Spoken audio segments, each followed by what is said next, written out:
बोल परम पूज्य बाबा गुरु घासीदास की जयकारा मतलब नहीं होना चाहिए। काबर संत महात्मा मन के थे कि जयकारा लगाए से तन मन के पाप भाग जाते, बाबा की कृपा होते, काल कलेश तीन तार में नहीं आवे। तो जिन जिन ना अपन अपन कुछ भी छोटे मोटे कर्म कर रहे होते, लगा काटना है भगाना है तो जोर से जयकारा लगा है। और वहाँ अपन के सामने साक्षात बाबा जी बैठे हैं और ज्यादा कृपा हो तो एक बार जोर से 40 बजे जयकारा लगा, जोर से। मैं जब जब बोलूं तब तब लगा हुआ। बोल परम पूज्य बाबा गुरु घासीदास की, गुरु छत्रपाल बाबा की।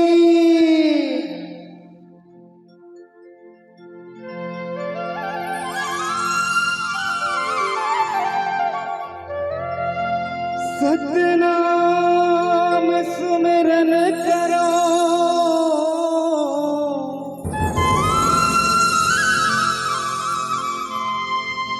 गुरु हृदय मधर के ध्यान, यही बेरिया गुरु आई के मोरे कंठ हो गुरु घासीदास गुरु अमरदास गुरु बालक दास प्रणाम।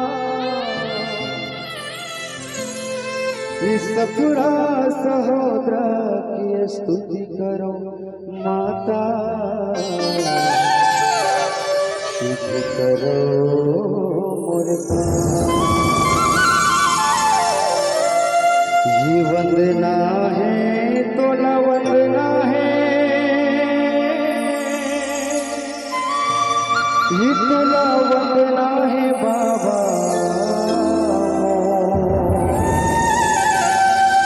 ये गुरु घासी बाबा, ये तोला वंदना है बाबा।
सत्य के जहर बता दे बाबा, बड़ा भारी महिमा ही बड़ा भारी बाबा, महिमा ही बड़ा भारी बाबा, महिमा ही बड़ा भारी। ज्ञान की ज्योति जला दे बाबा, ये घटे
बोल परम पूज्य बाबा गुरु घासीदास